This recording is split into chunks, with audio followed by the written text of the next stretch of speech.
दोस्तों हाजिर एक होर वीडियो रिपोर्ट लैके चैनल रितेश लखी अनप्लग दी। अज इस वीडियो रिपोर्ट में मैं गल करांगा पंजाब दे विच मुफ्त बिजली देने का वह सियासी रिवाज जो कि बीते 2.5 दहाकियां तो पार्टी दर पार्टी बदस्तूर तुरदा आ रहा है। इसके की माड़े प्रभाव ने पंजाब के खजाने पंजाब के अर्थचारे उत्ते इस चीज़ को अज की इस रिपोर्ट के आपां एग्जामिन करने की कोशिश करांगे। बीते हफ्ते पंजाब की आम आदमी पार्टी की सरकार वालों एक बहुत ही अहम ऐलान किया जाता है जिस तहत 600 यूनिट जेडे एक बिलिंग साइकिल यानी कि हर महीने 300 यूनिट बिजली के मुफ्त सारे उपभोक्तावां ते खपतकारां नूं दिते जाण दा एक बहुत बड़ा ऐलान है। लोगों ने एक वड्डी रियायत है। आम आदमी पार्टी का चोण वादा सी, चोणों तो पहले वादा किया गया सी ते उस वादे नूं पूरा करदे होया 1 जुलाई 2022 तो यह रियायत है पंजाब के घरेलू खेत्र के डोमैसटिक जिहड़े खपतकार हैगे ने उन्होंने मिलनी शुरू हो जाएगी।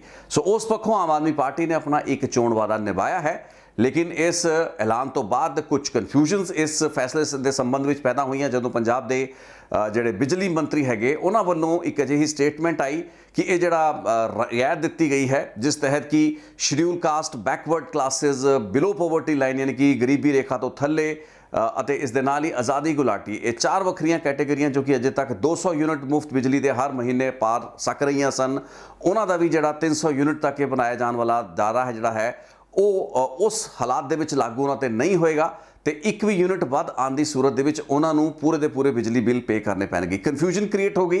बाद दे विच पंजाब दे जिहड़े पावर मंत्री हैगे ने उन्हां नूं क्लैरिफिकेशन देनी पई कि जिस तरीके नाल भगवंत मान ने ऐलान किया सी यानी कि ये जिहड़े चारों वर्ग हैगे ने SC BC BPL अते फ्रीडम फाइटर इन्हों सारे के सारे 600 यूनिट माफ होंगे तो उस तो उत्ते आने वाला कोई भी बिल जोड़ा होएगा या यूनिट का खर्चा होएगा सिर्फ वही देना पएगा। इस तरीके नाल इन्हां वर्गां तो इलावा जनरल जिहड़ी कैटेगरीज ने उन्होंने भी 600 यूनिट जिहड़े मुफ्त बिजली है वो मिल पाएगी बशर्ते 600 यूनिट के दायरे के अंदर अंदर वो रहन। उस तो उत्ते जाने की स्थिति में उन्होंने पूरा का पूरा बिल देना पएगा। सो ये रियायतां या ये जिहड़े ऐलान पंजाब सरकार वालों किए गए हैं इसका तकरीबन 4 तो 5 हज़ार करोड़ का अतिरिक्त भार जड़ा है पंजाब के खजाने उत्ते हर साल पैन की संभावना है। सो एक खजाने उत्ते पैन वाला भार लोगों को मिलने वाली रियायत के सामने कोई बड़ा फैक्टर नहीं है। लेकिन जे आपां टोटल पंजाब दे विच बिजली की सबसिडी का यानी कि फ्री पावर अलग अलग वर्गों को जो कि पहला तो दी जा रही है, खेतीबाड़ी सैक्टर में एक बहुत हैवी कॉम्पोनेंट है जो कि सबसिडी का तकरीबन 50% तो उत्ते जड़ा टोटल पंजाब की पावर सबसिडी दी जाती है। मुफ्त बिजली जी पंजाब दी जाती है वो खेतीबाड़ी के खेतर में दी जाती है। ट्यूबवैलों के मुफ्त जोड़े कनैक्शन है ने उन्होंने कोई भी जो बिल चार्ज नहीं होंदा तो जिन्ना भी मुआवजा या जिन्ना भी वो भरपाई होंगी है वो सरकार को अपने खजाने तो करनी पैंदी है। PSPCL वो सारी की सारी अदायगी करनी पैंदी है। सो जोड़ा भी पैसा सबसिडी की शक्ल में रियायतों की शक्ल में आम लोगों खपतकारों घरेलू होन या फिर खेतीबाड़ी किते नाल जुड़े होन या फिर उद्योगिक वर्ग नाल जुड़े हुए होन वो सारे दे सारे बिल जिहड़े हैगे ने वो सरकार के खजाने के सिर पैंदे ने। सो अज आप एग्जामिन थोड़ा जिहा ये करने की कोशिश करनी है कि ये जिहड़ी रिवाज है सियासी रिवाज इसनूं कहा जा सकता है जो कि पंजाब के साबका अकाली सरकारों के समय तो 1996-97 तो तुरी आ रही है। इनफैक्ट बीबी रजिंदर कौर पट्ठल के समय तो ही यानी कि उन्होंने अखीर के कुछ महीने मिले सी जिस वक्त तो चोणों के उस मौसम के जिहड़े खेतीबाड़ी के खेत्र के किसानों जिमीदारों मुफ्त बिजली देने के जिहड़े ऐलान शुरू होए तो वो ऐलान पॉलिसी की शक्ल के नीतियां की शक्ल के प्रकाश सिंह बादल दी सरकारां ते उस तो बाद आईयां सारियां सरकारां ने हू बहू उवें ही अपना ले। हुंदा यह गया कि पंजाब के उत्ते लगातार ये जिहड़ा पार है पावर सबसिडी का मुफ्त बिजली का यह वधदा गया। इसका सब तो वड्डा जिहड़ा पात्र लाभपात्र वर्ग सी वो सी खेतीबाड़ी जमींदार यानी कि किसान। मैनूं याद आ 2011-12 के आस पास जदों मनप्रीत बादल ने सब तो पहला पावर सबसिडी या खेतीबाड़ी नूं दित्ती जाने वाली मुफ्त पावर बिजली उत्ते कुछ सवाल चुके एक इंटरव्यू उन्होंने वालों दिता गया जिस तो बाद कि वो पार्टी तो यानी कि अकाली दल तो अलग हो गए अपनी पीपल्स पार्टी ऑफ पंजाब बना ली। उस वक्त पंजाब के सिर तकरीबन 65,000 तो लैके 70,000 करोड़ का कर्जा हुंदा सी ते पावर सबसिडी यानी कि खेतीबाड़ी खेतर नूं दित्ती जाने वाली जिहड़ी मुफ्त बिजली सी उसका बिल तकरीबन 3,000 करोड़ 2,200 3,000 करोड़ होया करदा सी। अज की तरीक दे विच ये बिल वध के तकरीबन 6,500 करोड़ पहुँच चुका है यानी कि सिर्फ खेतीबाड़ी सैक्टर में दी जाने वाली सबसिडी। नो डाउट ये सबसिडी लोड़ींदी है। विदेशों के यूरोप अमेरिका या होर जे वड्डे मुल्क देखिए तो उस खेतीबाड़ी सैक्टर में इस तो भी वड्डियां रियायतां या छूटां दित्तियां जांदियां ने। लेकिन पंजाब क्योंकि एक अजिहा सूबा जो कि करजे दे विच डुब्बिया हुआ सूबा है सो ये सारी सबसिडीज़ या जिहड़ी मुफ्त के जिहड़े ऐलान हैगे ने मुफ्त की बिजली हैगी है चाहे किसी भी वर्ग नूं दित्ती जा रही होवे उस उत्ते कुछ सवाल उठने लाजमी हैगे ने। अज आपां एक नज़र पाने कि पंजाब दे विच मुफ्त बिजली का जिहड़ा टोटल कॉम्पोनेंट है ਅੱਜ ਇਸ ਵਕਤ ਜੋ ਸਰਕਾਰ ਨੂੰ ਦੇਣਾ ਪੈ ਰਿਹਾ ਤੇ 1 ਜੁਲਾਈ 2022 ਤੋਂ ਬਾਅਦ ਜਿਹੜਾ ਦੇਣਾ ਪਏਗਾ ਉਹ ਕੀ ਹੋਏਗਾ। ਸਾਲ ਦੇ ਵਿੱਚ ਤਕਰੀਬਨ 18 ਤੋਂ 19 ਹਜ਼ਾਰ ਕਰੋੜ ਰੁਪਏ ਦਾ ਜਿਹੜਾ ਮੁਫਤ ਬਿਜਲੀ ਦਾ ਬਿੱਲ ਹੈ, ਸਬਸਿਡੀ ਦਾ ਜਿਹੜਾ ਬਿੱਲ ਹੈ, ਉਹ ਪੰਜਾਬ ਸਰਕਾਰ ਨੂੰ ਉਸਦੀ ਅਦਾਇਗੀ ਕਰਨੀ ਪਏਗੀ। ਫਿਰ ਬੇਸ਼ੱਕ ਉਸ ਨੂੰ ਇਸ ਲਈ ਕਰਜ਼ਾ ਲੈਣਾ ਪਏ। ਉਹਦਾ ਬ੍ਰੇਕਅਪ ਕੀ ਹੈ, ਆਓ ਉਸ ਉੱਤੇ ਨਜ਼ਰ ਪਾ ਲੈਂਦੇ ਹਾਂ। ਇਸ ਪੂਰੇ ਦੇ ਪੂਰੇ ਕੰਪੋਨੈਂਟ ਦੇ ਤਹਿਤ ਯਾਨੀ ਕਿ ਪਾਵਰ ਸਬਸਿਡੀ ਦੇ ਕੰਪੋਨੈਂਟ ਦੇ ਤਹਿਤ ਪਹਿਲਾ ਫੈਕਟਰ ਆਉਂਦਾ ਹੈ ਖੇਤੀਬਾੜੀ ਦਾ ਸੈਕਟਰ ਯਾਨੀ ਕਿ ਐਗਰੀਕਲਚਰ। ਸਿੰਚਾਈ ਲਈ ਵਰਤੇ ਜਾਣ ਵਾਲੇ ਜਿਹੜੇ ਬਿਜਲੀ ਦੇ ਕਨੈਕਸ਼ਨ ਹੈਗੇ ਨੇ, ਮੋਟਰਾਂ ਹੈਗੀਆਂ ਨੇ, ਉਹਨਾਂ ਨੂੰ ਜਿਹੜਾ ਸਾਲਾਨਾ ਜਿਹੜਾ ਸਬਸਿਡੀ ਪਾਵਰ ਦੀ ਦਿੱਤੀ ਜਾ ਰਹੀ ਹੈ ਉਹ ਹੈ 6396 ਕਰੋੜ। ਇੱਕ ਬਹੁਤ ਵੱਡਾ ਕੰਪੋਨੈਂਟ ਹੈ। ਇਸ ਤੋਂ ਇਲਾਵਾ ਪੰਜਾਬ ਦੀ ਚਰਨਜੀਤ ਚੰਨੀ ਦੀ ਸਰਕਾਰ ਚੋਣਾਂ ਤੋਂ ਕੁਝ ਮਹੀਨੇ ਪਹਿਲਾਂ ਜਿਹੜਾ ਉਹਨਾਂ ਨੇ ਛੋਟ ਦਿੱਤੀ 2.5 ਰੁਪਏ ਫੀ ਯੂਨਿਟ ਦੇ ਜਿਹੜੀ ਕਟੌਤੀ ਉਹਨਾਂ ਨੇ ਪਾਵਰ ਟੈਰਿਫ ਦੇ ਵਿੱਚ ਕੀਤੀ, ਜੋ ਕਿ ਡਾਇਰੈਕਟ ਸਬਸਿਡੀ ਸੀ। 7 ਕਿਲੋਵਾਟ ਤੱਕ ਜਿਹੜੇ ਕਨੈਕਟਡ ਲੋਡ ਹੈਗੇ ਨੇ, ਸੈਂਕਸ਼ਨ ਲੋਡ ਦੇ ਖਪਤਕਾਰ ਹੈਗੇ ਨੇ ਘਰੇਲੂ, ਉਸ ਦਾ ਜਿਹੜਾ ਭਾਰ ਹੈ ਉਹ ਤਕਰੀਬਨ 2303 ਕਰੋੜ ਹੈ, ਯਾਨੀ ਕਿ 2303 ਕਰੋੜ। ਸੋ ਖੇਤੀਬਾੜੀ ਦਾ 6396 ਕਰੋੜ ਅਤੇ ਜਿਹੜੀ ਡਾਇਰੈਕਟ ਸਬਸਿਡੀ ਚੰਨੀ ਸਰਕਾਰ ਜਾਂਦੇ ਦੇਗੀ ਉਹ 2303 ਕਰੋੜ, ਜੋ ਕਿ ਇਸ ਵਕਤ ਪੰਜਾਬ ਦੇ ਖਜ਼ਾਨੇ ਸਿਰ ਇੱਕ ਭਾਰ ਦੀ ਸ਼ਕਲ ਦੇ ਵਿੱਚ ਹੈ। ਇਸ ਤੋਂ ਇਲਾਵਾ ਐਸਸੀ ਭਾਈਚਾਰੇ ਨੂੰ 75 ਕਰੋੜ ਸਾਲ ਦਾ ਜਿਹੜਾ ਪਾਵਰ ਸਬਸਿਡੀ ਦਾ ਬਿੱਲ ਹੈ ਉਹ ਪੈਂਦਾ ਹੈ। ਬੈਕਵਰਡ ਕਲਾਸਿਸ ਨੂੰ ਇਹ ਜਿਹੜਾ ਕੰਪੋਨੈਂਟ ਹੈ 233 ਕਰੋੜ ਪੈਂਦਾ ਹੈ। ਇਸ ਤੋਂ ਇਲਾਵਾ ਜਿਹੜੇ ਫਰੀडम ਫਾਈਟਰਸ ਨੇ ਉਹਨਾਂ ਨੂੰ 38 ਕਰੋੜ ਦੇ ਜਿਹੜੇ ਪਾਵਰ ਸਬਸਿਡੀ ਮਿਲਦੀ ਹੈ। ਹੁਣ ਥੋੜਾ ਜਿਹਾ ਉਦਯੋਗਿਕ ਖੇਤਰ ਵੱਲ ਨਜ਼ਰ ਮਾਰ ਲਈਏ। ਉਸ ਦੇ ਵਿੱਚ ਜਿਹੜੀਆਂ ਸਮਾਲ ਪਾਵਰ ਜਾਂ ਸਮਾਲ ਇੰਡਸਟਰੀ ਹੈਗੀਆਂ ਉਹਨਾਂ ਨੂੰ 137 ਕਰੋੜ ਸਾਲਾਨਾ ਸਬਸਿਡੀ ਮਿਲਦੀ ਹੈ, ਮੁਫਤ ਬਿਜਲੀ ਮਿਲਦੀ ਹੈ। ਮੀਡੀਅਮ ਸੈਕਟਰ ਦੀ ਜਿਹੜੀ ਇੰਡਸਟਰੀ ਹੈ ਉਹ 444 ਕਰੋੜ ਤੇ ਲਾਰਜ ਸਕੇਲ ਜਿਹੜੀ ਇੰਡਸਟਰੀ ਹੈ ਉਹ 2415 ਕਰੋੜ। ਇਹ ਕਾਫੀ ਵੱਡਾ ਕੰਪੋਨੈਂਟ ਹੈ। ਤਕਰੀਬਨ ਖੇਤੀਬਾੜੀ ਤੋਂ ਬਾਅਦ ਇਹ ਸਭ ਤੋਂ ਵੱਡਾ ਕੰਪੋਨੈਂਟ ਇਸੇ ਨੂੰ ਮੰਨਿਆ ਜਾ ਸਕਦਾ ਹੈ, ਯਾਨੀ ਕਿ ਲਾਰਜ ਇੰਡਸਟਰੀ ਜਿਹੜੀ ਪੰਜਾਬ ਦੇ ਵਿੱਚ ਹੈ, ਕਿਉਂਕਿ ਉਦਯੋਗ ਜਗਤ ਨੂੰ ਹੁਲਾਰਾ ਦੇਣ ਲਈ ਇਸ ਵਰਗ ਨੂੰ ਵੀ ਕਾਫੀ ਵੱਡੀ ਸਬਸਿਡੀ ਦਿੱਤੀ ਜਾਂਦੀ ਹੈ। ਸੋ 2415 ਕਰੋੜ ਤੇ ਕੁਝ ਹੋਰ ਛੋਟੀਆਂ-ਮੋਟੀਆਂ ਸਬਸਿਡੀਆਂ ਮਿਲਾ ਕੇ ਕੁੱਲ ਜਿਹੜੀ ਇਹ ਬਿੱਲ ਹੈ, ਯਾਨੀ ਕੁੱਲ ਅਮਾਉਂਟ ਜੋ ਕਿ ਪੰਜਾਬ ਦੇ ਖਜ਼ਾਨੇ ਦੇ ਸਿਰ ਭਾਰ ਦੀ ਸ਼ਕਲ ਦੇ ਵਿੱਚ ਪਾਵਰ ਸਬਸਿਡੀ ਦਾ ਹਰ ਸਾਲ ਪੈਂਦਾ ਹੈ, ਉਹ 13929 ਕਰੋੜ ਹੈ, ਯਾਨੀ ਕਿ ਤਕਰੀਬਨ 14000 ਕਰੋੜ। ਤੇ ਇਸ ਦੇ ਨਾਲ ਹੀ 4 ਤੋਂ 5000 ਕਰੋੜ ਹੁਣ ਉਹ ਵਾਲਾ ਭਾਰ ਪਏਗਾ ਜੋ ਕਿ ਪਿਛਲੇ ਹਫਤੇ ਕੀਤੇ ਗਏ ਪੰਜਾਬ ਸਰਕਾਰ ਦੇ ਐਲਾਨ ਤੋਂ ਬਾਅਦ 600 ਮੁਫਤ ਬਿਜਲੀ ਦੇ ਯੂਨਿਟ ਹਰ ਬਿਲਿੰਗ ਸਾਈਕਲ ਦੇ ਵਿੱਚ, ਉਸ ਤੋਂ ਬਾਅਦ ਪੰਜਾਬ ਦੇ ਖਜ਼ਾਨੇ ਉੱਤੇ ਪਏਗਾ। ਸੋ ਆਪਾਂ ਹਰ ਸਾਲ 18 ਤੋਂ 19000 ਕਰੋੜ ਰੁਪਏ ਦਾ ਇੱਕ ਜਿਹੜਾ ਬੋਝ ਹੈ ਪੰਜਾਬ ਦੇ ਖਜ਼ਾਨੇ ਉੱਤੇ ਮੁਫਤ ਬਿਜਲੀ ਜੋ ਕਿ ਅਲੱਗ-ਅਲੱਗ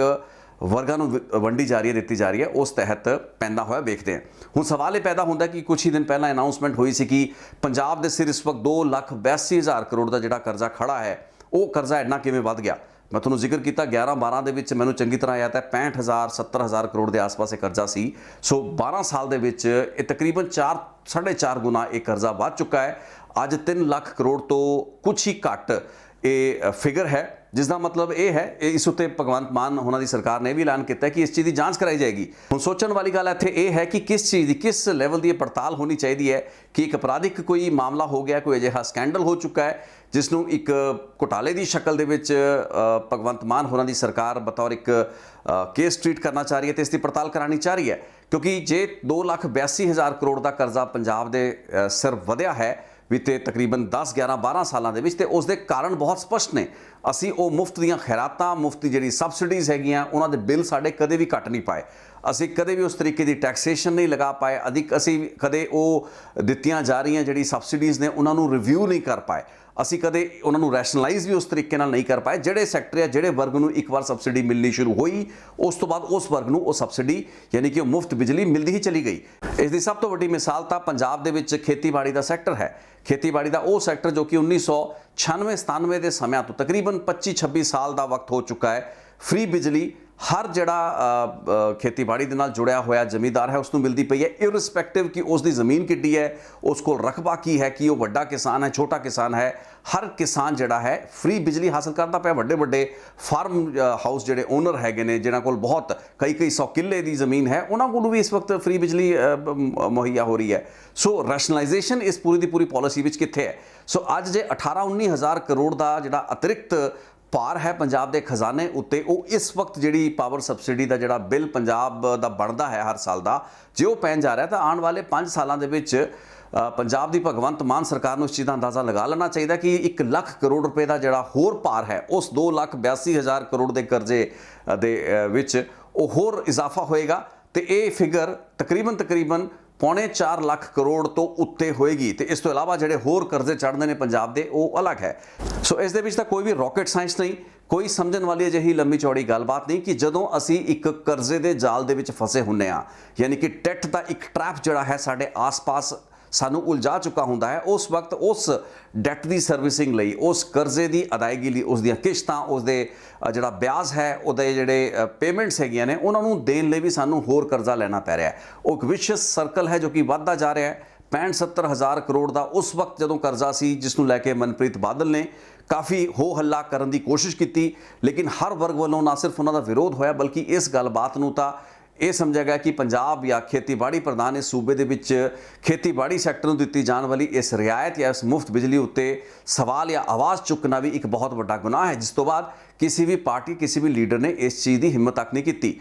होया कि अज की तरीक दे विच वो जिहड़ा बिल है जो कि उस वक्त 3000 करोड़ होया करता सी, अज 6500 करोड़ के आस पास पहुँच चुका है। तो आपां होर कई एडिशनल वर्ग इस में शामिल कर लेने। तो ये पूरा का पूरा जो एक स्पायरल है जो कि तुरया आ रहा है, यानी कि ये जरा नैट है वो वधदा जा रहा है, वो बेनीफिशरीज़ का दायरा वधदा जा रहा है, वो जी इन्फ्लेशन की कॉस्ट है उसके मद्देनज़र वो अमाउंट भी वधदे जा रहे हैं। पंजाब के सिर जिहड़ा करजा है वो एक्सपोनेंशियली वध रहा है। पंजाब कोल वो वसीले नहीं हैगे ने, वो संसाधन नहीं हैगे ने, लैंड लॉक स्टेट होने के कारण लिमिटेशन बहुत ज़्यादा हैगियां ने, एक फिजिकल जी साडी पोजीशन है, पैरामीटर्स बहुत माड़े हैगे ने। 60-65 हज़ार 70 हज़ार करोड़ का जो करजा पंजाब के सिर सी, उस वक्त मैं कंपैरेटिव स्टडी की सी जदों कि बंगाल ते महाराष्ट्र तमिलनाडु वर्गे सूबियां दे उत्ते 1.5 पौने 2 ਲੱਖ करोड़ का करजा उन्हां सालां दे विच होया करदा सी जदों पंजाब दे उत्ते महज 65-70 हज़ार करोड़ का करजा सी। सो अज ये पंजाब 3 ਲੱਖ करोड़ के आस पास खड़ा है, वो सूबे भी 5-5 7-7 8-8 ਲੱਖ करोड़ के आस पास ने। लेकिन इस दे बाद उन्हां दे फिजिकल पैरामीटर्स हैगे ने, आर्थिक जिहड़े मानक ते सूचक हैगे ने वो काफ़ी ज़्यादा प्रोमिसिंग ने। पंजाब के केस में अजिहा नहीं है। साडी डैट टू जिहड़ी GDP रेशो है वो तकरीबन 42% तो उत्ते क्रिटिकल स्टेज के उत्ते है, यानी कि साडी परफॉर्मेंस चंगी नहीं है, साडी कारगुजारी चंगी नहीं है, तो साडे कोल फ्यूचर दे विच कोई आउटलुक नहीं है। सो अजिहे हालातां दे विच ये गलबात ठीक है कि हर पार्टी जदों चोण मैदान में उतरन लगती है वो फ्री पावर की गल करती है, तो बजाय कि इस चीज़ के कि तुसी वो फ्री पावर जिहड़े वर्गां नूं दित्ती जा रही है वो किड्डे क लोड़ींदे ने, उन्होंने वाकई की उसकी लोड़ है कि वाकई जिहड़ी फ्री मुफ्त विच दित्ती जाने वाली बिजली सही क्वार्टर्स तक पहुँच पा रही है, इस चीज़ नूं रिव्यू करो, पॉलिसी नूं रैशनलाइज करो, अपनी स्कीमां नूं सिट्टा मुखी बनाओ तो वैल टारगेटेड बनाओ। इस चीज़ प्रति सोच बनाने की बजाय ज़्यादा तो ज़्यादा वर्गां नूं उस दायरे के हेठ मुफ्त बिजली के दायरे के हेठ लिया जाए, पंजाब के खजाने उत्ते होर भार वधाया जाए, अपनी वोटां इकट्ठियां कीतियां जान, लुभावने वादे लोगों को किए जान, तो उस तो बाद ये साइकिल तुरदा रहे। हर आउंदी चोण दे विच हर सियासी जमात एक दूसरे तो अगे निकलण दी होड़ दे विच एक बहुत वड्डा बिजली की सबसिडी का बिल लैके चोण मैदान में उतरती है, कि ज़्यादा तो ज़्यादा वर्ग वड्डे वर्ग नूं टारगेट करती है। तो बाद जे सरकार बनाउण दे विच कामयाब होवे तां फिर उसकी मजबूरी ये हुंदी है कि समय रहिंदा ही अपने वादे पूरे किए जान। वादे पूरे करने के चक्कर दे विच एक होर जिहड़ा भार है वो पंजाब के खजाने उत्ते पैंदा है। सवाल ये पैदा होंदा है कि जे करजे का जाल इस तरीके नाल वधदा रहा, पंजाब का भविख कित्थे जा रहा है, पंजाब की तरक्की कित्थे पहुँचेगी, इस चीज़ बारे कोई चिंता क्यों नहीं कर रहा कि सिर्फ 5 साल सरकार बनाना तो उस तो बाद जो कर्जे की एक लैगेसी ये अलग अलग पार्टियां छड्ड के जा रही ने, जिस विच आम आदमी पार्टी भी शामिल होगी क्योंकि इन्हां कोल होर कोई ऑप्शन नहीं है। जे तुसीं ये समझदे हो कि अगले 5 सालों के पंजाब का जिहड़ा करजे की फिगर है वो घट जाएगी, इस तरीके दी पड़तालां इन्वेस्टिगेशनां या जिन्ने मर्जी वाइट पेपर तुसीं ले आओ, लेकिन पंजाब के सिर जिहड़ा करजा है उसने वधी जाना, तुहाडे कोल संसाधन वो है ही नहीं। इन्हां हालातां दे विच लोड़ किस चीज़ की है? लोड़ इस चीज़ की है कि सारी पार्टियां एक ऑल पार्टी मीटिंग बुलान ते कंसेंसस डेवलप किया जाए, यानी कि जिहड़ा फ्रीबीज़ का कल्चर है, मुफ्त जिहड़ियां रियायतां देनियां ने तुसीं किहड़े भी वर्गां नूं देनियां है, इन्हां उत्ते सारी पार्टियां नूं एक सलाह मशवरा करके एक स्टैंड लेना चाहिए है जो कि पंजाब के अर्थचारे यानी कि पंजाब की फाइनैंशियल हालत नूं सुधारन के पक्षों बहुत ही महत्वपूर्ण एक अंडरटेकिंग होवे। इस तरीके की जिहड़ी सियासी ईमानदारी है उसकी आस तो पंजाब की किसी पोलीटिकल पार्टी को नहीं है। क्यों अज मैं देख रहा सी सुन रहा सी नवजोत सिंह सिद्धू कह रहे सी राजपाल नूं मिलण तो बाद वो इस गल नूं बहुत बखूबी बयान कर रहे सी कि मैं तो पहले ही कहता आ रहा कि पंजाब कोल संसाधन नहीं हैगे, सो तुसीं किवें मुफ्त बिजली के जिहड़े लंबे चौड़े वादे कीते ने वो ये गल भुल जाते हैं कि जाते जाते उन्होंने अपने जिहड़े मुख मंत्री जो कांग्रेस के खुद प्रधान सी ਚਰਨਜੀਤ ਚੰਨੀ 2300 ਕਰੋੜ ਦਾ ਇੱਕ ਹੋਰ ਜਿਹੜਾ ਬਿੱਲ ਹੈ 2.5 ਰੁਪਏ ਯੂਨਿਟ ਜਿਹੜਾ ਰੇਟ ਘਟਾ ਕੇ ਉਹ ਖਜ਼ਾਨੇ ਦੇ ਉੱਤੇ ਭਾਰ ਛੱਡ ਗਏ। ਉਸ ਵਕਤ ਨਵਜੋਤ ਸਿੰਘ ਸਿੱਧੂ ਕੋਈ ਗੱਲ ਨਹੀਂ ਕਰਦੇ ਨੇ, ਯਾਨੀ ਕਿ ਸਾਰੇ ਦੇ ਸਾਰੇ ਲੀਡਰ, ਸਾਰੀਆਂ ਦੀ ਸਾਰੀਆਂ ਪਾਰਟੀਆਂ ਸਿਆਸੀ ਪੱਧਰ ਉੱਤੇ ਓਡੀ ਇਮਾਨਦਾਰ ਨਹੀਂ ਹੈਗੀਆਂ ਨੇ। ਇੱਕ ਦੂਸਰੇ ਨੂੰ ਨਿਸ਼ਾਨੇ ਤੇ ਲੈਣਾ ਹੋਵੇ, ਇੱਕ ਦੂਸਰੇ ਉੱਤੇ ਟਾਰਗੇਟ ਕਰਨਾ ਹੋਵੇ ਤਾਂ ਤੇ ਗੱਲਾਂ ਬਾਤਾਂ ਕਰਦੇ ਨੇ। ਜੇ ਕਿਸੇ ਪਾਰਟੀ ਨੇ ਮੁਫਤ ਬਿਜਲੀ ਦੇਤੀ ਤਾਂ ਵੀ ਸਵਾਲ ਹੈਗੇ ਨੇ, ਜੇ ਉਹਨਾਂ ਨੇ ਵੱਲੋਂ ਮੁਫਤ ਬਿਜਲੀ ਨਹੀਂ ਦਿੱਤੀ ਜਾਂਦੀ ਤਾਂ ਵੀ ਸਵਾਲ ਉੱਠਦੇ। ਖੁਦ ਜੇ ਆਣਗੇ ਤਾਂ ਉਸ ਸਥਿਤੀ ਵਿੱਚ ਉਹੀ ਕੁਝ ਕਰਨਗੇ ਜੋ ਅੱਜ ਆਮ ਆਦਮੀ ਪਾਰਟੀ ਕਰਦੀ ਪਈ ਹੈ। ਉਵੇਂ ਹੀ ਖੈਰਾਤਾਂ ਵੰਡਣਗੇ, ਉਵੇਂ ਹੀ ਜਿਹੜੇ ਮੁਫਤ ਬਿਜਲੀ ਦੇ ਬਿੱਲ ਹੈਗੇ ਨੇ ਪੰਜਾਬ ਦੇ ਖਜ਼ਾਨੇ ਦੇ ਉੱਤੇ ਭਾਰ ਨੂੰ ਹੋਰ ਵਧਾਣਗੇ। ਸੋ ਇੱਕ ਵਿਸ਼ਸ ਸਰਕਲ ਦੇ ਵਿੱਚ ਪੰਜਾਬ ਦੀ ਪੂਰੀ ਸਿਆਸੀ ਜਮਾਤ ਉਲਝ ਚੁੱਕੀ ਹੈ।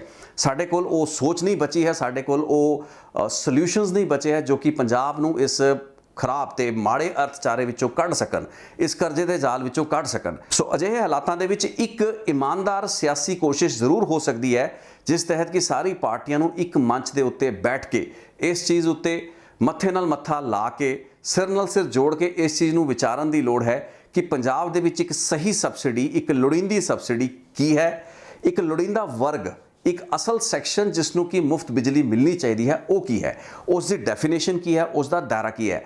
ਅੱਜ ਵੀ ਮਿਸਾਲ ਦੇ ਤੌਰ ਦੇ ਉੱਤੇ ਇਸ ਚੀਜ਼ ਦਾ ਐਲਾਨ ਹੋਏ ਨੂੰ ਅੱਜ 5-6 ਦਿਨ ਹੋ ਚੁੱਕੇ ਨੇ। ਭਗਵੰਤ ਮਾਨ ਹੋਰਾਂ ਨੇ ਕਾਫੀ ਹੱਦ ਤੱਕ ਚੀਜ਼ ਨੂੰ ਕਲੈਰੀਫਾਈ ਕਰਤਾ, ਲੇਕਿਨ ਉਹਨਾਂ ਦੇ ਬਿਜਲੀ ਮੰਤਰੀ ਕੁਝ ਹੋਰ ਹੀ ਬੋਲ ਗਏ। ਉਸ ਤੋਂ ਬਾਅਦ ਬਿਜਲੀ ਮੰਤਰੀ ਇੱਥੋਂ ਤੱਕ ਬੋਲ ਗਏ ਕਿ ਜਿਹੜੀ ਜਨਰਲ ਕੈਟੇਗਰੀਜ਼ ਹੈਗੀ ਆ ਉਹਨਾਂ ਨੂੰ ਤਾਂ ਜਿਹੜਾ ਐਡੀਸ਼ਨਲ 600 ਤੋਂ ਉੱਤੇ ਯੂਨਿਟ ਲਈ ਪੈਸਾ ਦੇਣਾ ਪਏਗਾ, ਲੇਕਿਨ SC ਜਿਹੜੇ BC ਜਾਂ BPL ਜਾਂ ਫਿਰ ਫਰੀडम ਫਾਈਟਰ ਦੀ ਕੈਟੇਗਰੀ ਹੈ, ਜੇ ਉਹ ਵੀ 1 ਕਿਲੋਵਾਟ ਤੋਂ ਉੱਤੇ ਉਹਨਾਂ ਦਾ ਜਿਹੜਾ ਕਨੈਕਸ਼ਨ ਲੋਡ ਹੈ ਤਾਂ ਉਹਨਾਂ ਨੂੰ ਵੀ ਬਿੱਲ ਪੇ ਕਰਨਾ ਪਏਗਾ ਜੇ ਉਹ 600 ਯੂਨਿਟ ਕ੍ਰਾਸ ਕਰਦੇ ਨੇ। ਜਾਂ ਫਿਰ ਉਹਨਾਂ ਵੱਲੋਂ ਇਸ ਤਰੀਕੇ ਦਾ ਇਸ਼ਾਰਾ ਕਰਤਾ ਗਿਆ ਕਿ ਜੇ ਇਨਕਮ ਟੈਕਸ ਦੇ ਤੁਸੀਂ ਰਿਟਰਨ ਫਾਈਲ ਕਰਦੇ ਹੋ ਤਾਂ ਤੁਹਾਨੂੰ ਵੀ ਇਹ ਰਿਆਇਤ ਜਿਹੜੀ ਹੈ ਉਹ ਨਹੀਂ ਮਿਲੇਗੀ।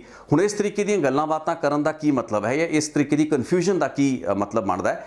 ਇਸ ਤੋਂ ਕਾਫੀ ਹੱਦ ਤੱਕ ਇਹ ਵੀ ਪਤਾ ਚੱਲਦਾ ਹੈ ਕਿ ਸਰਕਾਰ ਜਾਂ ਫਿਰ ਜਿਹੜਾ ਸਾਡੀ ਐਡਮਿਨਿਸਟ੍ਰੇਸ਼ਨ ਹੈ ਉਸ ਨੂੰ ਵੀ ਇਸ ਚੀਜ਼ ਨੂੰ ਲੈ ਕੇ ਕਲੈਰਿਟੀ ਨਹੀਂ ਹੈ ਕਿ ਅਸਲ ਦੇ ਵਿੱਚ ਉਹ ਟਾਰਗੇਟਡ ਵਰਗ ਜਿਸ ਨੂੰ ਕਿ ਇਸ ਮੁਫਤ ਬਿਜਲੀ ਦੀ ਜ਼ਿਆਦਾ ਲੋੜ ਹੈ ਉਹ ਕਿਹੜਾ ਹੈ, ਉਸ ਨੂੰ ਕਿਵੇਂ ਕਲਾਸੀਫਾਈ ਕੀਤਾ ਜਾਏ, ਕਿ ਕਿਵੇਂ ਉਸ ਨੂੰ ਹੋਰ ਵੈਲ ਡਿਫਾਈਨਡ ਕੀਤਾ ਜਾਏ ਤਾਂ ਕਿ ਪੂਰੀ ਦੀ ਪੂਰੀ ਸਬਸਿਡੀ ਇੱਕ ਚੰਗੇ ਪਾਸੇ ਜਾ ਸਕੇ। ਤੇ ਉਹ ਜਿਹੜੇ ਸੈਕਸ਼ਨ ਹੈਗੇ ਨੇ ਜੋ ਕਿ ਸ਼ਡਿਊਲ ਕਾਸਟ ਵੀ ਹੋ ਸਕਦੇ ਨੇ, ਬੈਕਵਰਡ ਕਲਾਸਿਸ ਵੀ ਹੋ ਸਕਦੇ ਨੇ, ਲੇਕਿਨ ਉਹ ਨਾ ਦੇ ਸ਼ਡਿਊਲ ਕਾਸਟ ਜਾਂ ਬੈਕਵਰਡ ਕਲਾਸਿਸ ਹੋ ਸਕਦੇ ਨੇ। ਹੋ ਸਕਦਾ ਉਹਨਾਂ ਦਾ ਜਿਹੜਾ ਆਰਥਿਕ ਸਟੇਟਸ ਹੈ ਉਹ ਚੰਗਾ ਹੋਵੇ, ਹੋ ਸਕਦਾ ਉਹਨਾਂ ਦੀ ਜਿਹੜੀ ਪੋਜੀਸ਼ਨ ਹੈ ਚੰਗੀ ਹੋਵੇ। ਸੋ ਉਹ ਕੀ ਲਾਭਪਾਤਰ ਹੋਣੇ ਚਾਹੀਦੇ ਨੇ ਇਸ ਸਬਸਿਡੀ ਦੇ। ਸੋ ਇਸੇ ਤਰੀਕੇ ਨਾਲ ਐਗਰੀਕਲਚਰ ਦੀ ਜਿਹੜੀ 6,500 ਕਰੋੜ ਦੀ ਸਬਸਿਡੀ ਹੈ ਉਹ ਕਿੱਡੀ ਕੁ ਵੈਲ ਪਲੇਸਡ ਹੈ, ਉਸ ਦੇ ਵਿੱਚ ਰੈਸ਼ਨਲਾਈਜੇਸ਼ਨ ਦੀ ਗੱਲਬਾਤ ਅੱਜ ਤੱਕ ਕਿਉਂ ਨਹੀਂ ਆਈ ਹੈ?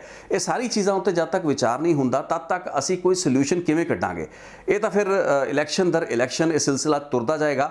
2,82,000 ਕਰੋੜ ਦਾ ਅੱਜ ਦਾ ਜਿਹੜਾ ਕਰਜ਼ੇ ਦਾ ਭਾਰ ਹੈ ਉਹ 2027 ਤੱਕ 4,82 ਹੋ ਚੁੱਕਾ ਹੋਏਗਾ ਤੇ ਹਰ 5 ਸਾਲਾਂ ਬਾਅਦ ਇਸ ਨੇ ਵੱਧਦੇ ਜਾਣਾ ਹੈ। ਸਾਡੇ ਬਿੱਲ ਵੱਧਦੇ ਜਾਣਗੇ, ਮੁਫਤ ਦੀਆਂ ਜਿਹੜੀਆਂ ਖੈਰਾਤਾਂ ਉਸ ਦਾ ਦਾਇਰਾ ਵੱਧਦਾ ਜਾਏਗਾ, ਜ਼ਿਆਦਾ ਤੋਂ ਜ਼ਿਆਦਾ ਵਰਗ ਵੱਧਦੇ ਜਾਣਗੇ। ਸਾਡੇ ਪੋਲੀਟੀਸ਼ੀਅਨਸ ਸੱਤਾ ਦੇ ਭੁੱਖੇ ਜਾਂ ਸੱਤਾ ਦੀ ਲਾਲਚ ਦੇ ਵਿੱਚ ਇਹ ਫਰੀਬੀਜ਼ ਨੂੰ, ਇਹਨਾਂ ਸਬਸਿਡੀਜ਼ ਨੂੰ ਵੰਡਣ ਦੇ ਵਿੱਚ ਉਹਨਾਂ ਦਾ ਹੱਥ ਕਦੇ ਟਾਈਟ ਨਹੀਂ ਹੋਣਾ। ਲੇਕਿਨ ਪੰਜਾਬ ਦਾ ਖਜ਼ਾਨਾ, ਪੰਜਾਬ ਦਾ ਜਿਹੜਾ ਅਰਥਚਾਰਾ ਹੈ ਉਹ ਇਸ ਵਕਤ ਬਹੁਤ ਹੀ ਟਾਈਟ ਪੋਜੀਸ਼ਨ ਵਿੱਚ ਹੈ, ਜਿਸ ਤੋਂ ਕਿ ਕੱਢਣ ਲਈ ਇੱਕ ਸਿਆਸੀ ਇਮਾਨਦਾਰੀ ਦੀ ਲੋੜ ਹੈ ਕਿਉਂਕਿ ਸਾਰੀ ਪਾਰਟੀਆਂ ਨੂੰ ਇਕੱਠੇ ਦਿਖਾਣੀ ਪਏਗੀ। ਕੱਲੀ ਆਮ ਆਦਮੀ ਪਾਰਟੀ ਹੈ, ਕੱਲੀ ਕਿਸੇ ਇੱਕ ਪਾਰਟੀ ਦੇ ਬਸ ਦੀ ਗੱਲ ਨਹੀਂ ਹੈ। ਜਦ ਤੱਕ ਇੱਕ ਆਮ ਰਾਏ ਨਹੀਂ ਬਣਦੀ, ਜਦ ਤੱਕ ਆਪਾਂ ਇਸ ਅਜਿਹੇ ਗੰਭੀਰ ਆਰਥਿਕ ਮੁੱਦਿਆਂ ਦੇ ਉੱਤੇ ਸਿਆਸੀ ਸੂਝ-ਬੂਝ ਦੇ ਨਾਲ ਕੁਝ ਅਜਿਹੇ ਕਾਮਨ ਗਰਾਊਂਡ ਨਹੀਂ ਆਇਡੈਂਟੀਫਾਈ ਕਰਦੇ ਤੇ ਉਹਨਾਂ ਉੱਤੇ ਇੱਕ ਵਾਅਦਾ ਨਹੀਂ ਕਰਦੇ, ਇੱਕ ਅੰਡਰਟੇਕਿੰਗ ਨਹੀਂ ਦਿੰਦੇ, ਇੱਕ ਦੂਸਰੇ ਦੇ ਉੱਤੇ ਸਿਆਸੀ ਨਿਸ਼ਾਨੇ ਲਾਣੇ ਨਹੀਂ ਛੱਡਦੇ, ਤਦ ਤੱਕ ਹਾਲਾਤ ਨਹੀਂ ਸੁਧਰ ਸਕਦੇ। ਸੋ ਇੱਕ ਬਹੁਤ ਹੀ ਮਹੱਤਵਪੂਰਨ ਮੋਬਿਲਾਈਜੇਸ਼ਨ ਦੀ, ਲਾਮਬੰਦੀ ਦੀ ਲੋੜ ਹੈ। ਸਿਆਸੀ ਪਾਰਟੀਆਂ ਨੂੰ ਆਪਸ ਦੇ ਵਿੱਚ ਸਿਰ ਜੋੜ ਕੇ ਬੈਠਣ ਦੀ ਲੋੜ ਹੈ। ਸਿਰਫ ਇਹ ਕਹਿ ਦੇਣਾ ਕਿ ਸਾਡੀ ਸਰਕਾਰ ਜ਼ਿਆਦਾ ਚੰਗੇ ਐਡਮਿਨਿਸਟ੍ਰੇਟਰ ਹੈਗੀ ਹੈ, ਚੰਗੀ ਗਵਰਨੈਂਸ ਦੇ ਸਕਦੀ ਹੈ, ਤੁਹਾਡੇ ਬੱਲੇ ਕੁਝ ਨਹੀਂ ਹੈ, ਜਿਸ ਤਰੀਕੇ ਦੀ ਗੱਲਾਂ ਬਾਤਾਂ ਆਮ ਆਦਮੀ ਪਾਰਟੀ ਦੇ ਲੀਡਰ ਵੀ ਕਰਦੇ ਰਹੇ ਨੇ, ਨਵਜੋਤ ਸਿੰਘ ਸਿੱਧੂ ਵਰਗੇ ਲੀਡਰ ਵੀ ਕਰਦੇ ਰਹੇ ਨੇ, ਇਹਨਾਂ ਨਾਲ ਗੱਲਬਾਤ ਨਹੀਂ ਬਣਨੀ। ਜੇ ਹਿੰਮਤ ਹੈ ਤੁਸੀਂ ਉਹ ਪੋਲੀਟੀਕਲ ਟਫ ਡਿਸੀਜਨ ਲੈ ਕੇ ਵਿਖਾਓ, ਰੈਸ਼ਨਲਾਈਜੇਸ਼ਨ ਦੇ ਪੈਮਾਨੇ ਤੈਅ ਕਰੋ। ਖੇਤੀਬਾੜੀ ਸੈਕਟਰ ਦੇ ਵਿੱਚ ਜਿਹੜੀਆਂ ਨੀਡਲੈਸ, ਲੋੜ ਨਾਲੋਂ ਵੱਧ ਸਬਸਿਡੀਜ਼ ਦਿੱਤੀਆਂ ਜਾ ਰਹੀਆਂ ਨੇ, ਮੁਫਤ ਬਿਜਲੀ ਦਾ ਜਿਹੜਾ ਦਾਇਰਾ ਹੈ ਉਹ ਉਹਨਾਂ ਕਿਸਾਨਾਂ ਤੱਕ ਵੀ ਇਸ ਵਕਤ ਹੈ ਜੋ ਕਿ ਜਿਨ੍ਹਾਂ ਨੂੰ ਸ਼ਾਇਦ ਇਸ ਚੀਜ਼ ਦੀ ਲੋੜ ਨਾ ਹੋਵੇ। ਹੋਰ ਵੀ ਵਰਗਾਂ ਦੇ ਵਿੱਚ ਅਜਿਹੀ ਸੈਕਟਰਸ ਹੈਗੇ ਨੇ, ਇੰਡਸਟਰੀ ਦੇ ਵਿੱਚ ਅਜਿਹੇ ਬੜੇ ਸੈਕਟਰ ਹੋ ਸਕਦੇ ਨੇ। ਇਹ ਸਾਰਿਆਂ ਤੋਂ ਇਹ ਸਬਸਿਡੀਜ਼ ਨੂੰ ਜੇ ਵਿਡਰਾਅ ਕਰਨ ਦੀ ਲੋੜ ਹੈ, ਉਹ ਫਿਰ ਔਖੇ ਪੋਲੀਟੀਕਲ ਡਿਸੀਜਨ ਲਏ ਜਾਣ, ਕਿਉਂ ਨਹੀਂ ਲਏ ਜਾਂਦੇ? ਜੇ ਇਹੀ ਪੋਲੀਟੀਕਲ ਕਲਚਰ ਜਾਰੀ ਰਿਹਾ, ਇਹੀ ਰਿਵਾਜ ਚੱਲਦੇ ਰਹੇ ਤਾਂ ਫਿਰ ਪੰਜਾਬ ਦੇ ਹਾਲਾਤ ਅਜਿਹੇ ਆ ਜਾਣਗੇ ਕਿ ਪੰਜਾਬ ਦੇ ਹੱਥ ਪੱਲੇ ਕੁਝ ਬਚਣਾ ਨਹੀਂ ਹੈ। ਕਰਜ਼ਾ ਐਡਾ ਵੱਧ ਹੋਏਗਾ ਤੇ ਸਾਡੇ ਕੋਲ ਆਪਣੀਆਂ ਬੀਤੀਆਂ ਹੋਈਆਂ ਸਿਆਸੀ ਪੀੜ੍ਹੀਆਂ ਨੂੰ ਕੋਸਣ ਤੋਂ ਇਲਾਵਾ ਹੋਰ ਕੋਈ ਰਾਹ ਨਹੀਂ ਹੋਏਗਾ। ਸੋ ਭਵਿੱਖ ਲਈ ਇੱਕ ਚੰਗਾ ਭਵਿੱਖ ਸਿਰਜਣਾ ਹੈ ਤਾਂ ਫਿਰ ਔਖੇ ਫੈਸਲੇ, ਕੌੜੇ ਘੁੱਟ ਜਿਹਨਾਂ ਨੂੰ ਕਹਿੰਦੇ ਆ, ਉਹ ਪੀਣੇ ਪੈਣੇ ਆ ਤੇ ਫੈਸਲੇ ਕੁਝ ਲੈਣੇ ਪੈਣੇ ਆ। ਸੋ ਸਿਆਸੀ ਪਾਰਟੀਆਂ ਨੂੰ ਮਿਲ ਕੇ ਬੈਠਣ ਦੀ ਲੋੜ ਹੈ। ਇਕੱਲੀ ਇੱਕ ਪਾਰਟੀ, ਇੱਕ ਸਰਕਾਰ ਦੇ ਉੱਤੇ ਇਸ ਚੀਜ਼ ਦੀ ਜ਼ਿੰਮੇਵਾਰੀ ਨਹੀਂ ਲਾਈ ਜਾ ਸਕਦੀ ਜਦ ਤੱਕ ਸਾਰੀਆਂ ਪਾਰਟੀਆਂ ਧਿਰਾਂ ਸ਼ਾਮਲ ਨਹੀਂ ਹੁੰਦੀਆਂ ਇਸ ਤਰੀਕੇ ਦੇ ਫੈਸਲੇ ਦੇ ਵਿੱਚ। ਆ ਜਿਹੜੇ ਵਾਈਟ ਪੇਪਰ ਜਾਂ ਇਨਵੈਸਟੀਗੇਸ਼ਨਾਂ ਕਰਾ ਲਾਂਗੇ ਜੀ, ਪੜਤਾਲਾਂ ਕਰਾ ਲਾਂਗੇ ਵੀ ਕਰਜ਼ੇ ਦਾ ਭਾਰ ਕਿਵੇਂ बढ़िया, 1 ਲੱਖ ਕਰੋੜ ਰੁਪਇਆ ਅੱਜ ਦਾ ਜਿਹੜਾ ਪਾਵਰ ਸਬਸਿਡੀ ਦਾ ਬਿੱਲ ਹੈ ਉਹ ਤੁਸੀਂ ਅਗਲੇ 5 ਸਾਲ ਦੇ ਵਿੱਚ ਹੋਰ ਆਪਣੇ ਕਰਜ਼ੇ ਦੇ ਉੱਤੇ ਭਾਰ ਦੀ ਸ਼ਕਲ ਦੇ ਵਿੱਚ ਐਡ ਕਰਨਾ ਹੈ। ਸੋ ਉਹਦੇ ਵਿੱਚ ਕੀ ਰਾਕਟ ਸਾਇੰਸ ਹੈ ਸਮਝਣ ਦੇ ਵਿੱਚ ਵੀ ਇਹ ਜਿਹੜਾ ਹੋਰ ਭਾਰ ਕਿਵੇਂ ਵਧਿਆ ਤੇ ਪਿਛਲੇ 10-12 ਸਾਲ ਦੇ ਵਿੱਚ ਕਰਜ਼ਾ ਇੱਥੋਂ ਤੱਕ ਕਿਵੇਂ ਪਹੁੰਚਿਆ। ਸੋ ਇਹ ਗੱਲਾਂ ਬਾਤਾਂ ਸਿਰਫ ਕਹਿਣ ਸੁਣਨ ਦੀਆਂ ਨੇ, ਇਹ ਸ਼ਗੂਫੇਬਾਜ਼ੀਆਂ ਨੇ ਜਿਨ੍ਹਾਂ ਦੇ ਨਾਲ ਜ਼ਿਆਦਾ ਪਰਪਸ ਹੱਲ ਨਹੀਂ ਹੋਣਾ। ਪਰਪਸ ਹੱਲ ਤਾਂ ਹੀ ਹੋਏਗਾ ਜੇ ਅਸੀਂ ਆਪਣੇ ਸਿਆਸੀ ਮਫਾਦਾਂ ਨੂੰ ਥੋੜ੍ਹਾ ਜਿਹਾ ਦੂਰ ਰੱਖ ਕੇ ਪੰਜਾਬ ਦੀ ਬਿਹਤਰੀ ਤੇ ਪੰਜਾਬ ਦੇ ਖਜ਼ਾਨੇ ਦੀ ਬਿਹਤਰੀ ਬਾਰੇ ਸੋਚਾਂਗੇ, ਪੰਜਾਬ ਦੇ ਭਵਿੱਖ ਦੀ ਚਿੰਤਾ ਕਰਾਂਗੇ ਤੇ ਉਸ ਲਈ ਕੋਈ ਅਜਿਹੇ ਫੈਸਲੇ ਲਾਂਗੇ ਜੋ ਕਿ ਸਾਡੇ ਭਵਿੱਖ ਲਈ ਬੈਟਰ ਹੋਣ। ਸੋ ਇਸ ਰਿਪੋਰਟ ਦੇ ਵਿੱਚ ਮੇਰੀ ਕੋਸ਼ਿਸ਼ ਸੀ ਕਿ ਮੈਂ ਇਹਨਾਂ ਆਸਪੈਕਟਸ ਨੂੰ ਖੁੱਲ੍ਹ ਕੇ ਵਿਚਾਰ ਕਰ ਸਕਾਂ, ਕਿਉਂਕਿ ਚਰਚਾ ਇਹ ਵੀ ਹੋ ਸਕਦੀ ਸੀ ਕਿ ਆਮ ਆਦਮੀ ਪਾਰਟੀ ਦੀ ਜਿਹੜੀ ਬਿਜਲੀ ਦੀ ਸਬਸਿਡੀ ਹੈ ਜਾਂ ਮੁਫਤ ਬਿਜਲੀ ਦੇ ਐਲਾਨ ਹੈਗੇ ਨੇ ਉਹਨਾਂ ਦੇ ਵਿੱਚ ਕਿੰਨੀ ਵੱਡੀ ਕਨਫਿਊਜ਼ਨ ਹੈ, ਕਿਉਂ ਸਰਕਾਰਾਂ ਤੇ ਮੰਤਰੀਆਂ ਦੇ ਵਿੱਚ ਉਹਨਾਂ ਦੇ ਆਪਸ ਦੇ ਸੁਰ ਨਹੀਂ ਰਲਦੇ ਪਏ ਨੇ। ਲੇਕਿਨ ਇਹ ਬੇਮਾਨਾ ਗੱਲਾਂ ਬਾਤਾਂ ਨੇ। ਜੇ ਉਹਨਾਂ ਨੇ ਚੋਣਾਂ ਦੇ ਵਿੱਚ ਵਾਅਦਾ ਕੀਤਾ ਸੀ ਤੇ ਉਹਨੂੰ ਪੂਰਾ ਕੀਤਾ, ਉਸ ਦੇ ਵਿੱਚ ਕੋਈ ਗੱਲਬਾਤ ਮੈਨੂੰ ਗਲਤ ਨਹੀਂ ਨਜ਼ਰ ਆਉਂਦੀ ਹੈ। ਜੇ ਮੈਨੂੰ ਕੋਈ ਗਲਤ ਨਜ਼ਰ ਆ ਰਿਹਾ ਹੈ ਤਾਂ ਉਹ ਮੈਨੂੰ ਓਵਰਆਲ ਪੂਰੇ ਮਾਡਲ ਦੇ ਵਿੱਚ, ਪੂਰੇ ਪੈਰਾਡਾਈਮ ਦੇ ਵਿੱਚ ਇੱਕ ਬਹੁਤ ਵੱਡੀ ਕਮੀ ਨਜ਼ਰ ਆ ਰਹੀ ਹੈ। ਇੱਕ ਸਿਆਸੀ ਇਮਾਨਦਾਰੀ ਦੀ ਘਾਟ ਨਜ਼ਰ ਆ ਰਹੀ ਹੈ ਜੋ ਕਿ ਕਿਸੇ ਵੀ ਪਾਰਟੀ ਵਿੱਚ ਨਹੀਂ ਹੈ। ਜਦ ਤੱਕ ਉਹ ਸਿਆਸੀ ਇਮਾਨਦਾਰੀ ਨਹੀਂ ਸਾਡੇ ਸਿਸਟਮ ਦੇ ਵਿੱਚ ਪਰਦੀ, ਤਦ ਤੱਕ ਇਹ ਸੋਲੂਸ਼ਨ ਸਾਡੇ ਕੋਲ, ਇਹਨਾਂ ਦੇ ਹੱਲ ਸਮੱਸਿਆਵਾਂ ਦੇ ਨਹੀਂ ਨਿਕਲਣੇ ਤੇ ਪੰਜਾਬ ਨੇ ਉਸੇ ਤਰੀਕੇ ਨਾਲ ਕਰਜ਼ੇ ਦੇ ਜਾਲ ਤੇ ਉਸ ਦਲਦਲ ਦੇ ਵਿੱਚ ਹੋਰ ਧੱਸਦੇ ਜਾਣਾ ਹੈ। ਬਹਰਹਾਲ ਤੁਸੀਂ ਵੀ ਇਸ ਬਾਰੇ ਆਪਣੀ ਰਾਏ, ਆਪਣੇ ਵਿਚਾਰ ਜ਼ਰੂਰ ਸਾਹਮਣੇ ਰੱਖੋ। ਸਾਡੇ ਕੋਲ ਬਹੁਤ ਅਜਿਹੇ ਕੰਟਰੀਜ਼, ਇਕੋਨਮੀਜ਼, ਹੋਰ ਸਟੇਟ, ਸੂਬੇ ਹੈਗੇ ਨੇ ਜਿਨ੍ਹਾਂ ਨੂੰ ਵੇਖ ਕੇ ਉਹਨਾਂ ਦੇ ਨਾਲ ਆਪਣਾ ਕੰਪੈਰੀਜ਼ਨ ਜਾਂ ਤੁਲਨਾ ਕਰਕੇ ਵੀ ਆਪਾਂ ਪੰਜਾਬ ਦੀ ਸਥਿਤੀ ਨੂੰ ਐਨਾਲਾਈਜ਼ ਕਰ ਸਕਦੇ ਹਾਂ। ਬਹੁਤ ਬਹੁਤ ਧੰਨਵਾਦ ਇਸ ਰਿਪੋਰਟ ਨੂੰ ਵੇਖਣ ਲਈ। ਆਪਣੇ ਸੁਜੈਸ਼ਨ, ਫੀਡਬੈਕ, ਕਮੈਂਟ ਜ਼ਰੂਰ ਲਿਖੋ। ਰਿਤੇਸ਼ ਲਖਿਆਨ ਪਲੱਗ ਦੀ ਅਗਲੀ ਰਿਪੋਰਟ ਦੇ ਵਿੱਚ ਕੁਝ ਖਾਸ ਲੈ ਕੇ, ਕੁਝ ਹੋਰ ਮੁੱਦੇ ਉੱਤੇ ਗੱਲਬਾਤ ਲੈ ਕੇ ਹਾਜ਼ਰ ਹੋਵਾਂਗਾ। ਬਹੁਤ ਬਹੁਤ ਧੰਨਵਾਦ ਇਸ ਰਿਪੋਰਟ ਨੂੰ ਦੇਖਣ ਲਈ।